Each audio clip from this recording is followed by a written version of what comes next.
All right, let's talk about Hugh Jackman. It's hard to think of a career in Hollywood that seems more perfect, right?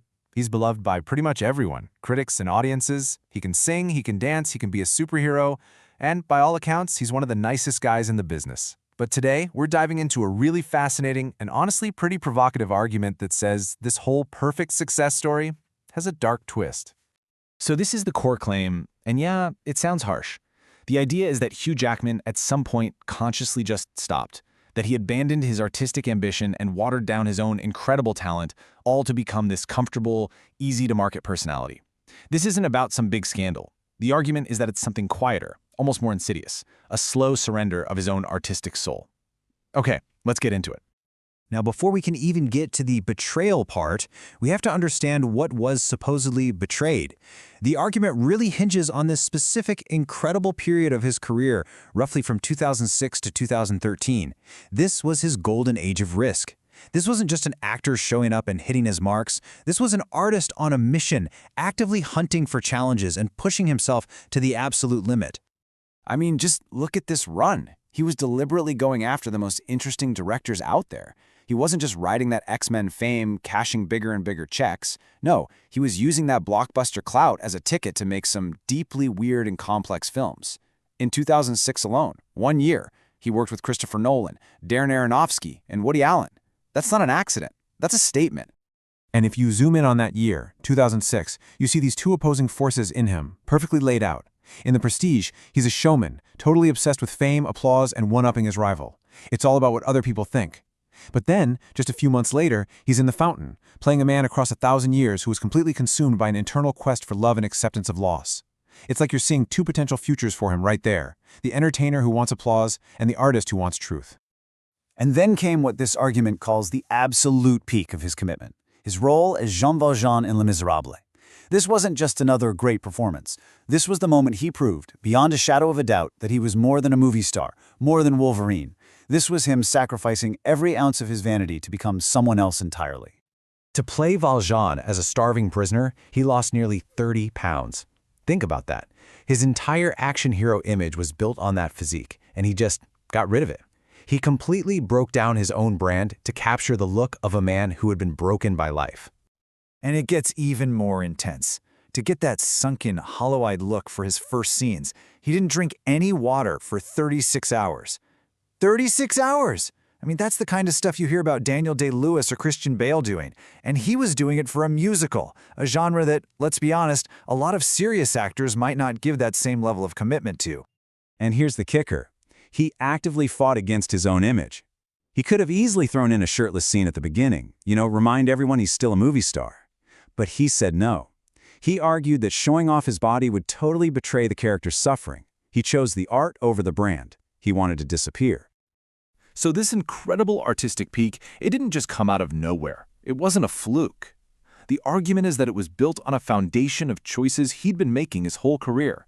Choices that always put the craft of acting ahead of easy fame or a quick paycheck.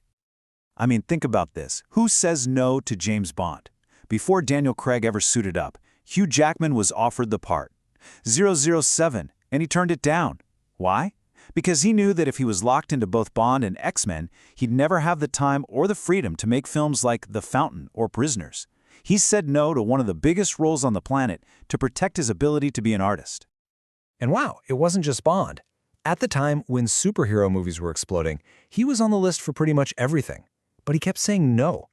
He reportedly thought a lot of the scripts were just trivial and silly, and he was terrified of getting typecast. He was actively running away from the easy leading man roles because he wanted to do more interesting stuff. This dedication, it goes all the way back.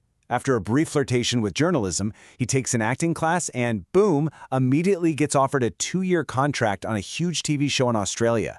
This was it, his big break, and he turned it down. He chose to go to a prestigious acting school instead, and to pay for it, he worked as a party clown and at a gas station. I mean, that one choice tells you everything, doesn't it? He chose the training over the fame. Okay, so we've laid out the case for Hugh Jackman, the artist, the guy who took risks, who valued craft over celebrity. And now we get to the turning point, the moment where, this argument claims, that artist took a back seat, and the comfortable, safe, and maybe even cynical showman took the wheel. And the whole thing really pivots around one film, Logan. Let's be real, Logan was a masterpiece. In a world of endless superhero sequels, it was a real, definitive, gut-wrenching ending. After 17 years, Jackman tore down the character, stripped away all the cool stuff, and gave us this tragic, Shakespearean finale. It was a beautiful and powerful goodbye. Until it wasn't a goodbye. He came back. And the argument here is that by returning for Deadpool and Wolverine, he retroactively unravels that perfect ending. That powerful, definitive statement on mortality, well, now it's just another piece of marketing. The tragedy of Logan gets flattened into a punchline for a different movie. It cheapens what came before. And what's wild is that the very same year Logan came out, so did The Greatest Showman. And according to this source, this film is the perfect symbol for the shift. Remember in The Prestige, where being a showman was a way to explore themes of obsession and fame? Well, in The Greatest Showman, being a showman was the whole point. The spectacle wasn't a tool anymore. It was the product. After this point, the argument goes that his dramatic work just fell into a really predictable pattern. He started picking these safe, prestigious roles. You know the type, a true story about a scandal or a heavy family drama. They all sound like Oscar bait on paper. But the movies themselves, like The Frontrunner or The Sun, they just don't land. His performances start to feel interchangeable. You're not watching a character anymore, you're watching Hugh Jackman acting. The risk-taker was gone, replaced by a very reliable brand. So why does any of this even matter? Who cares what movies an actor decides to make? Well, this thesis argues it's about something bigger. This isn't just a story about Hugh Jackman, it's a story about Hollywood and what we value in our stars today. It all comes down to this idea of the persona trap. It's when an actor's public image gets so big and so defined that we can't see past it anymore. We just see the star being the star. And for years, Jackman was a master at avoiding this. But the argument is that eventually he just gave in.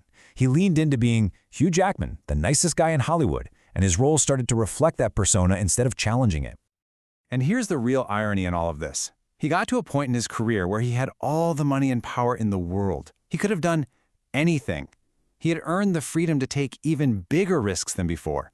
But instead, the argument goes, that's exactly when he decided to play it safe. He shifted from taking artistic risks to just maintaining the persona.